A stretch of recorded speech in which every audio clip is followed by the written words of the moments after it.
नमस्कार दोस्तों, मैं चित्रा गर्ग आपके सामने फिर उपस्थित हूँ एक नया सब्जेक्ट लेकर। मैं आपको आज डा और ढा और ढ़ में अंतर बताऊंगी कि उनका प्रयोग कहाँ करना होता है और कहाँ नहीं करना होता है। तो सबसे पहले ड और ड़ा में अंतर समझ लीजिए। डा वो होता है जिसमें नीचे बिंदु नहीं लगा होता, ड़ा वो होता है जिसमें नीचे बिंदु लगा होता है।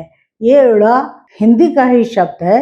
इंग्लिश में या अन्य भाषाओं में ये प्रोनाउंसिएशन, ये उच्चारण ड़ा नहीं होता, डा होता है। तो सबसे पहले डा के बारे में 3 महत्वपूर्ण बातें जान लीजिए, फिर मैं आपको एक एक का एग्जाम्पल देकर बताऊंगी। डा हमेशा शब्द के शुरू में आता है और ढ भी शब्द के शुरू में आता है। पहले ड और ड़ा की बात कर लें। डा शब्द के शुरू में आता है। दूसरी बात, इसके बारे में नियम है कि ये बिंदु के बाद ड का पहले अक्षर पर बिंदु के बाद या अक्षर के बाद ड़ा का प्रयोग होने पर इसमें डा का ही प्रयोग होगा। तीसरा महत्वपूर्ण बात है कि जब द्वैत रूप में प्रयोग हुआ तो ड का प्रयोग होगा और इन तीनों जगह पर ड़ा का प्रयोग नहीं होगा। कैसे, अब मैं एक एक करके आपको बताती हूँ। शब्द के शुरू में कैसे होगा? डोर, डर, डोर, डर, डालना। यहाँ पर देखिए ड का प्रयोग हो रहा है, यहाँ पर ड़ का प्रयोग नहीं होगा। हम चार्ट द्वारा आपको समझा रहे हैं ताकि आप आसानी से समझ जाए। दूसरा पॉइंट ये होता है कि ण या बिंदु के बाद ड का प्रयोग होता है, जैसे डंडा या ठंडा या फिर अंडा, मंडी। इन सब में देखिए बिंदु आ रहा है या ड़ आ रहा है, उसके बाद ड का प्रयोग हो रहा है, यहाँ पर ड़ का प्रयोग नहीं होगा। तीसरी बात, द्वैत रूप में ड का प्रयोग होता है, जैसे बुढ़ा, लड्डू, तो यहाँ ड का प्रयोग होगा, ड़ का प्रयोग नहीं होगा।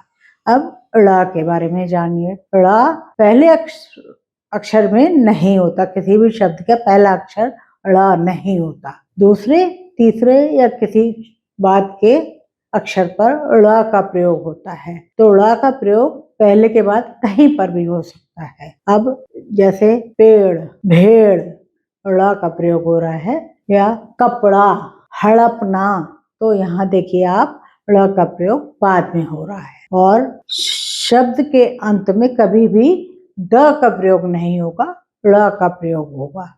जैसे मैंने कहा पकड़, तो ड़ का प्रयोग होगा, डा का नहीं होगा। कपड़ा, तो ड़ का प्रयोग होगा। तो ये 3-4 महत्वपूर्ण बातें हैं जिनको आप याद रखेंगे।